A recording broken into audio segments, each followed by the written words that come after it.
Welcome to Okaloosa Eye on Crime. It's a show that lets you keep up to speed with crime in your area, and it gives you a chance to help law enforcement catch some wanted individuals.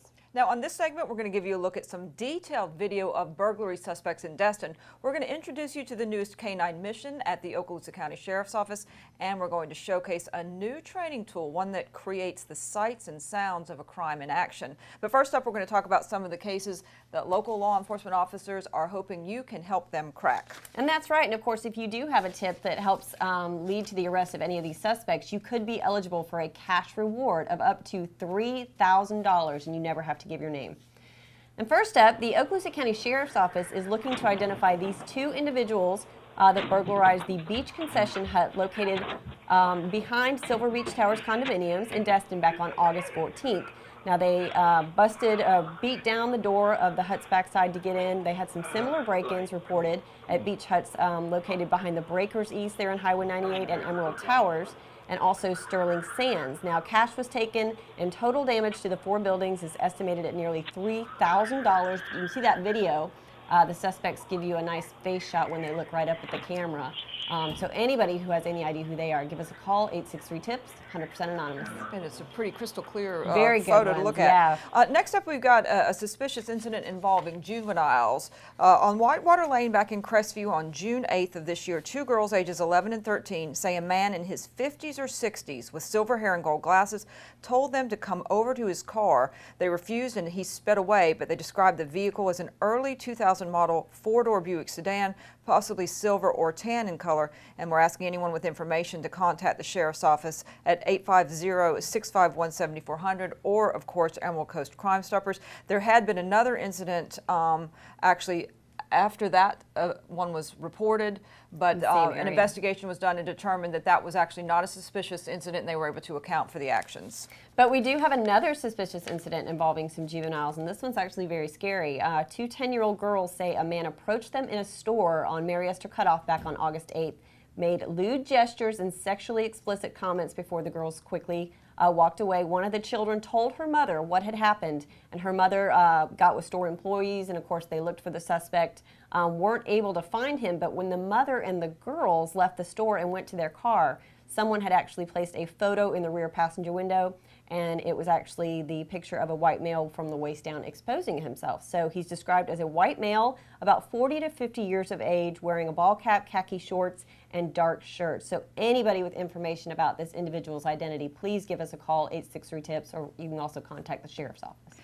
And in the next case, Crime Stoppers and the Walton County Sheriff's Office are looking for information regarding the theft of a YOLO board. It was taken from a private beach walkover on County Road 30A sometime between 5 p.m. on September 5th and 10 a.m. September 6th. It's about 12 feet long, red and white in color, and it had a YOLO sticker on the left front. There's a white grip pad, and it also has a Florida flag graphic. So if you know anything about who took that YOLO board, give us a call. And the Okaloosa County Sheriff's Office and Fort Walton Beach Police Department are searching for a robbery suspect. Back on August 31st at about 3:15, a white male went into the Thumbs Up food store on Eglin Parkway in Fort Walton Beach, and when the clerk opened the cash register, the subject reached across the counter and removed several bills from the register. Now, no weapon was displayed, but there was also a similar incident reported by the Fort Walton Beach Police Department involving an individual that matched the same description at the Shell station located at the corner of Hollywood Boulevard and Beale Parkway about 45 minutes later. And we've got some pretty good photographs of that individual, so take a look at him, and if you know who he is, give us a call, 863-TIPS. And we're going to move over to Walton County for this next one to find out who burglarized the donut hole located on Highway 98 in Santa Rosa Beach back on August 17th between 1 and 2 a.m. The suspect here made entry into the building and stole cash and credit card receipts. Surveillance video shows the subject wearing a hat with NY on it and a black shirt with the wording staff on the back, along with khaki pants and tennis shoes. The suspect was carrying a backpack and left the business on a bicycle. Anybody who's got information on that one, keep in mind you can text us, you can call us, and you can also go on www.emeraldcoastcrimestoppers.com to leave the information. And the Okaloosa County Sheriff's Office is looking for a scooter that was stolen during a business burglary back on August 2nd at the Scooter Brothers in Fort Walton Beach. Now, employees reported sometime overnight that someone had stolen a Tao, and I'm not sure if that's how you say that, 150cc black motor scooter with silver trim. They also stole several motorcycle helmets and left a trail of gasoline and oil on the floor for everyone to clean up. So anybody with information, give us a call, and you can see the photo of a similar scooter right there. And moving up to Crestview, the Crestview Police Department is trying to locate this 2009 Honda motorcycle with Florida tag 1771LD, at least initially. It was reported stolen from West First Avenue in Crestview August 23rd. And you can give us a call or contact us if you know or have any idea who may have taken that motorcycle.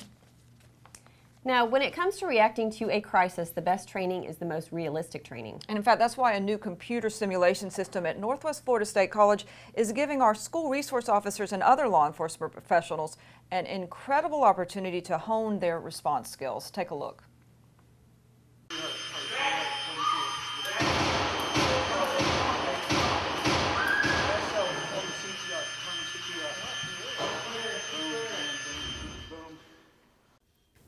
It's realistic enough to be totally unnerving to the untrained. A man with a gun in a school setting, the sounds of terrified students and gunfire.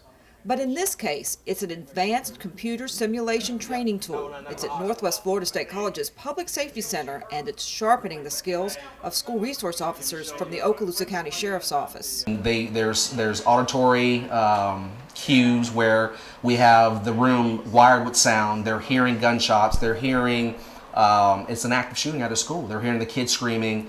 We have images of injured individuals laying about, and we also have suspects, the role players in the actual simulator, and they have to react to the suspect's actions as if they have to do it out on the streets. It will provide as close to lifelike training as you can get these days. We're able to critique officers when they go through this and let them know what they're doing right and what they're doing wrong. It is definitely a tool of which is an advanced from anything else that we've seen thus far out at the college. It provides us that ability to put them into a scenario to see how they're going to react before an actual event occurs. The realism, combined with the ability to debrief each officer on everything from tactics to decision-making and shooting skills, makes this computer-simulated system an incredibly beneficial training tool. Each scenario that the SROs go through, we're able to debrief them. We show them where their shot placements are, if they have to draw their weapon and fire at the suspect. We also kind of share what tactics they can use during situations such as an active shooter situation.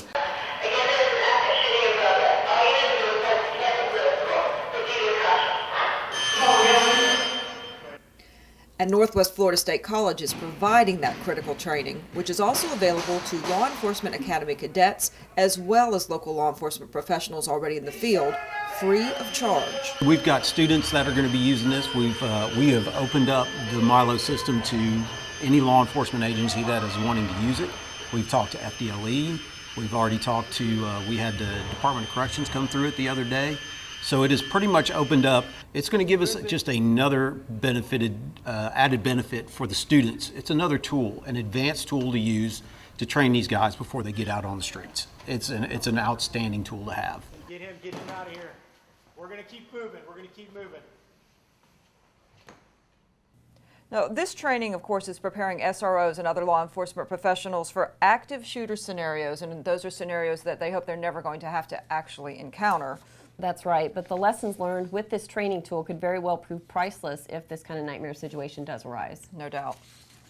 And now let's run down some folks facing active warrants who haven't yet been found. And we want to remind everybody these folks are wanted as of today's taping date, which is September 11th, 2014. And first up, we have Akeem Olajuwon Calloway, 22 years old, that is, wanted by the Crestview Police Department for aggravated assault with a deadly weapon, firing a deadly missile into a dwelling, child neglect, and possession of a firearm by a convicted felon. Last known address for Calloway was Martin Luther King Jr. Avenue in Crestview.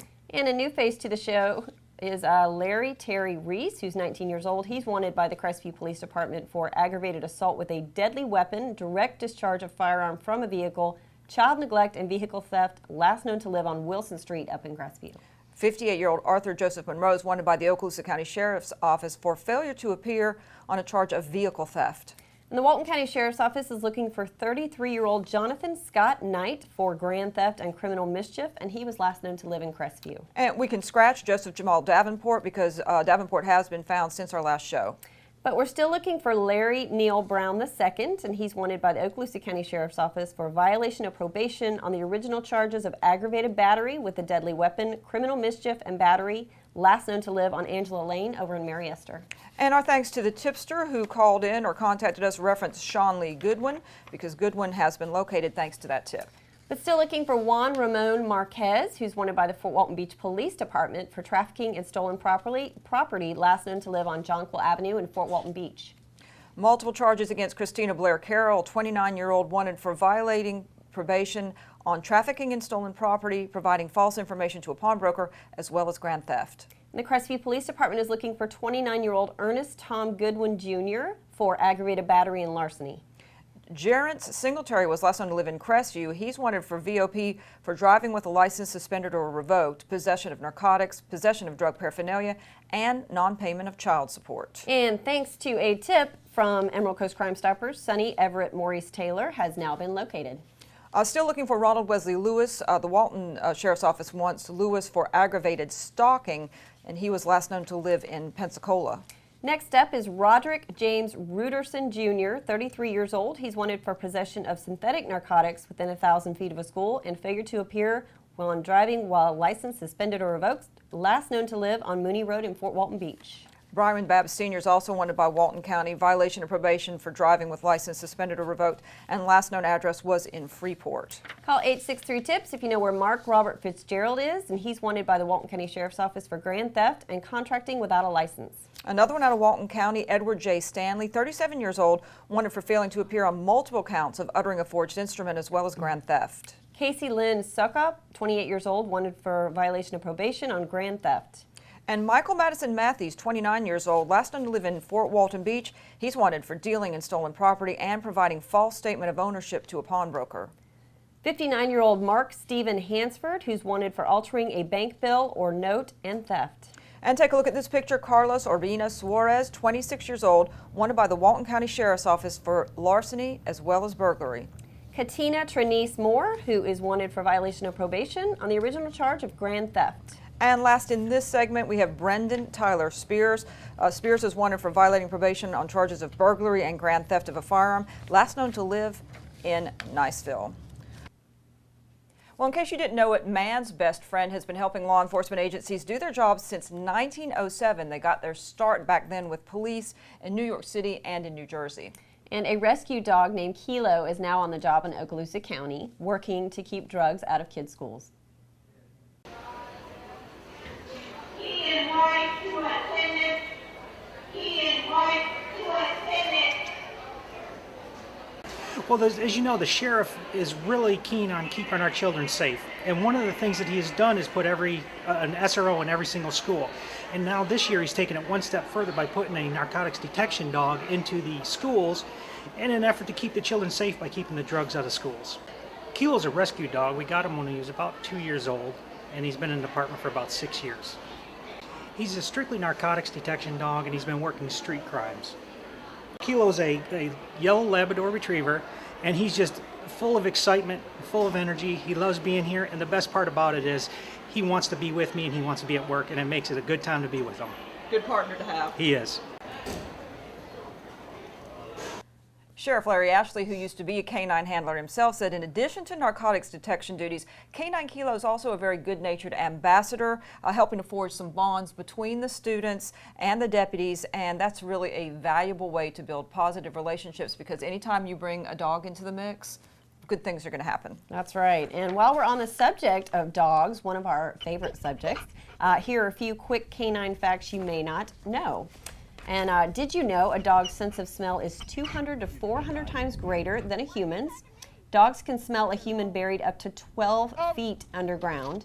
Dogs can distinguish between identical twins. German shepherds can search an area 4 times faster than a human. And dogs identify by scent first, then voice, then by silhouette. So some pretty cool facts about some canines. And you can see why with those characteristics, why they're such value in the law Right. enforcement community.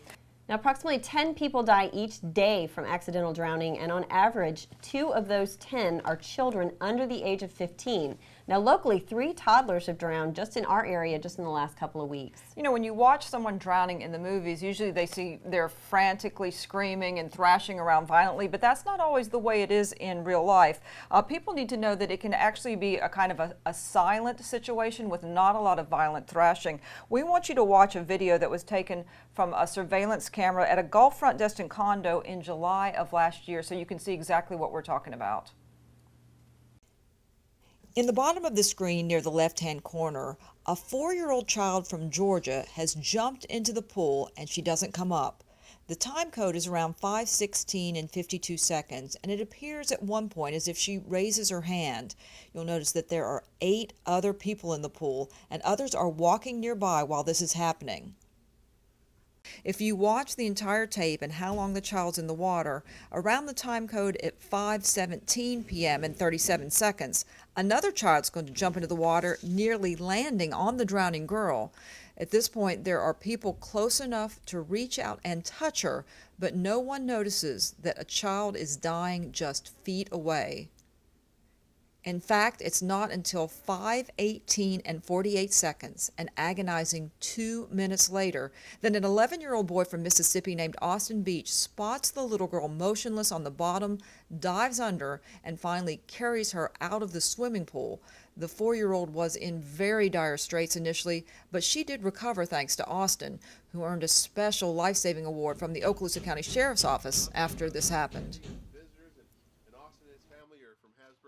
We're down here on vacation in July.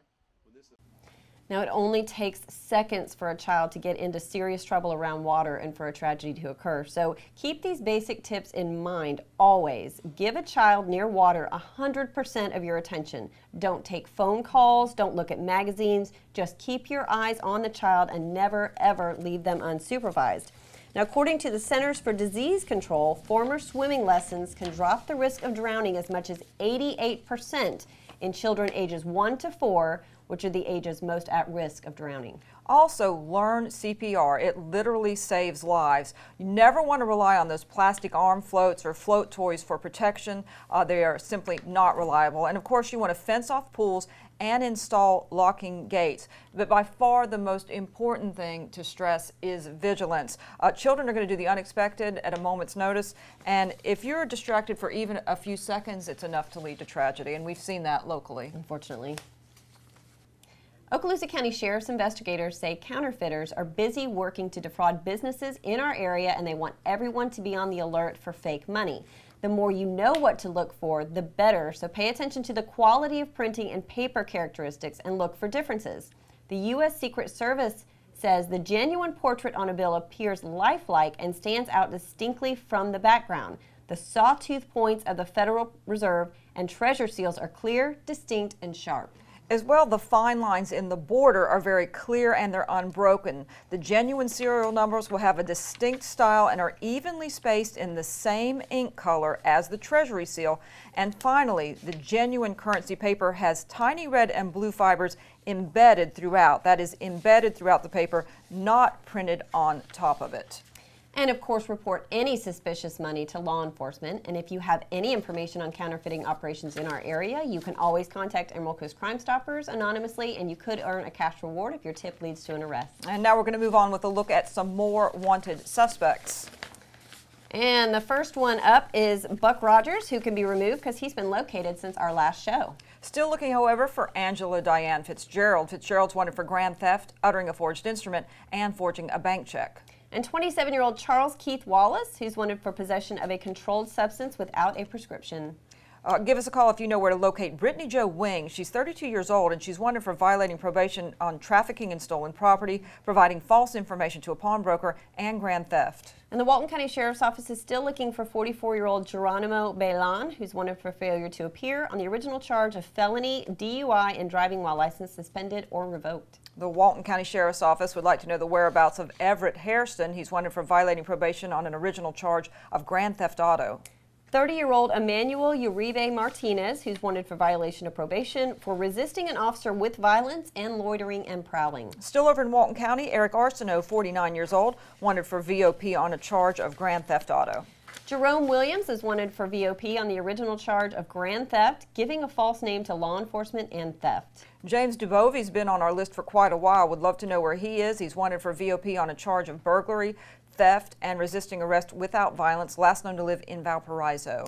Another familiar face to the show is Brad Rodney Doughty, who's wanted for violation of probation for conspiracy to sell narcotics, possession of a controlled substance, and possession of drug paraphernalia, last known to live in Niceville. 27-year-old Jason Michael Oliver is wanted for violating probation on charges of grand theft and uttering a forged check. 25-year-old Stephen George Bostick is wanted for fraud. Also looking for John Henry Bonner. He's wanted by the Fort Walton Beach Police Department for grand theft and violation of the Pawnbrokers Act, as well as non-payment of child support. And give us a call if you know where Daniel Wesley Arthur is. He's wanted for felony neglect of an elderly person or disabled adult without causing great bodily harm, possession of a controlled substance by misrepresentation, fraud, forgery or deception, and theft, last known to live over in Fort Walton Beach. Pretty long list on him. Yeah, and the last known address on Andrew Vincent Aikman was in Pensacola. He's a 25-year-old wanted for larceny. And 26-year-old Samuel Edward Thomas III is wanted for violation of probation for providing false information to a pawnbroker, false imprisonment, and grand theft, last known to live in Shalimar. And last on our list, Lonzel J. Knox, wanted by the Walton County Sheriff's Office on a charge of aggravated battery. So keep in mind you have lots of different options on how to get in touch with the Emerald Coast Crime Stoppers if you know where any of these folks are or where they could be located. And of course, if your information leads to an arrest, you could earn a cash reward of up to $3,000. And you get to stay anonymous. That's right, 100% anonymous. And of course, we have these and many other fugitives, including unsolved cases, on our website, emeraldcoastcrimestoppers.com. So go take a look and see if you recognize any of the folks we've got on there.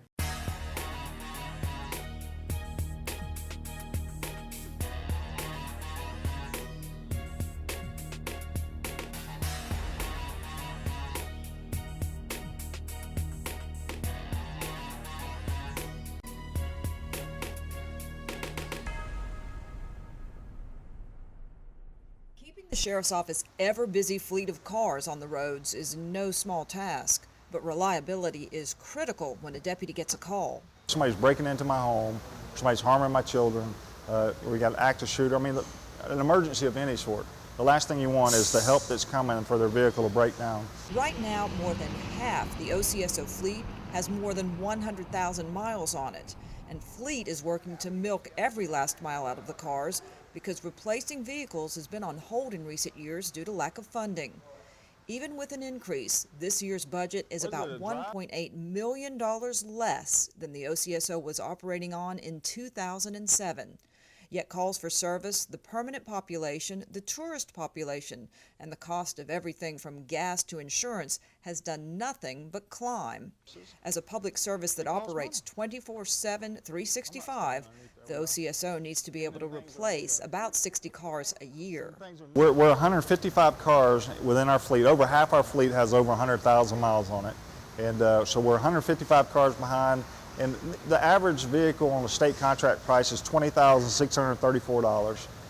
So you figure 155 vehicles at that cost, you're about $3.2 million behind in just purchasing vehicles. And about $6,000 per vehicle to outfit with MCTs, roll bars, cages, light bars, and the like. So that's another $1 million for that same 155 vehicles. So about $4.2 million we're behind on capital expenses just regarding vehicles. Another priority is replacing the car's aging in-camera video system with smaller, more advanced body cam technology. This is the viewer and recorder that holds the data. The little camera is right here. You can turn it either way you need it. And it is activated once you turn on the lights. So all that's automatic. And we've got about a 43% failure rate in our current system. It's antiquated, and so we have to update it. And so we're going to go with body cam so that even when a deputy gets out of his vehicle, he's recording and able to document what happens even away from his vehicle. Those systems will be phased in over time as funding allows. For a wide range of information on the OCSO, visit the agency's website at sheriff-okaloosa.org and join us on Facebook, Twitter, and Instagram. And that's going to do it for this edition of Okaloosa Eye on Crime. Thanks for joining us.